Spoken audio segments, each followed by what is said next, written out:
এত সুন্দর একটা পায়ের মোহরি ডিজাইন কিভাবে তৈরি করছি আর আপনারা কিভাবে তৈরি করবেন, তো এটা শেয়ার করব আজকে। একটু লং হতে পারে ভিডিওটা, কেউ স্কিপ না করে দেখবেন।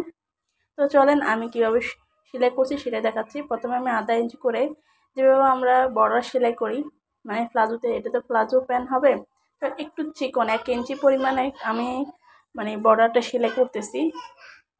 মানে চড়াটা আমি 1 ইঞ্চি রাখতেছি। আপনারা যদি আরেক চড়া রাখতে চান তো রাখবেন, সমস্যা নাই, সেটা আপনাদের ব্যাপার, তবে যার যার পছন্দ আর কি। তো এভাবে সেলাই করার পর আমি একটা পার্ট নিয়ে নিয়েছি।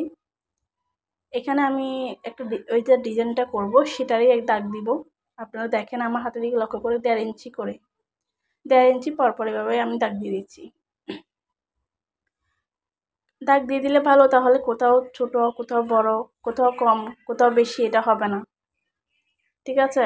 তো এভাবেই দাগ দিয়ে দিবেন। তো এভাবে দাগ দিয়ে দিলে মানে তাহলে সোজা হয় আর ডিজাইন করতে সুবিধা হয়। তো এভাবে আমি 3টা দাগ দিচ্ছি 1.5 ইঞ্চি করে করে। আমি একটু দাগগুলো দিয়ে দিচ্ছি, আপনারা এইভাবে দাগ দিয়ে দিবেন। যদি আপনারা চান 4টা 5টা, তো আমি এখন পট্টি কেটে নিব। মানে যে ডিজাইনটা করবো এটা জামার কাপড় থেকে, মানে বাচ্চা যে টুকরা কাপড় এখান থেকে ডিজাইনটা করতেছি।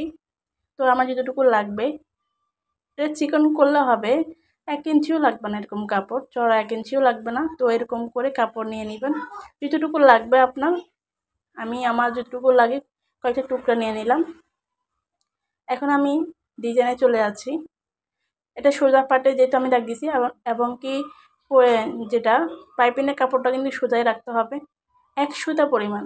আমি 2 সুতা বলবো না, 2 সুতা হলে মোটা হবে। যদি আপনি মোটা পছন্দ করেন তো 2 সুতা পরিমাণ দিতে পারেন। আমি 1 সুতা পরিমাণ এভাবে এটা সেলাই করে নিতেছি দাগে দাগে, তাহলে আমার কষ্ট হয় না, খুবই দ্রুত হয়ে যাচ্ছে। দেখেন আপনার আমার হাতের দিকে লক্ষ্য করে, এভাবে আমি সবগুলো নেব। আসলে বিস্তারিত দেখাতে গেলে ভিডিও অনেক বড় হয়ে যাবে, 10 মিনিট 15 মিনিট হয়ে যাবে। এত লম্বা ভিডিও আপনারা দেখবেন না, আপনারা তো 10 মিনিটের ভিডিও দেখেন না, 3 মিনিটের ভিডিও দেখেন না, থাকতে এত লম্বা ভিডিও দেখবেন। তো যাই হোক, এটা একটা রিকোয়েস্ট ভিডিও ছিল তাই দেখাইলাম। এখন দেখেন আমি উল্টে নিচ্ছি, আপনারা আমার হাতের দিকে লক্ষ্য করবেন। আমি কথার থেকে হাতে যখন লক্ষ্য করবেন তখনই বুঝতে পারবেন যে আমি কীভাবে এটা উল্টাচ্ছি।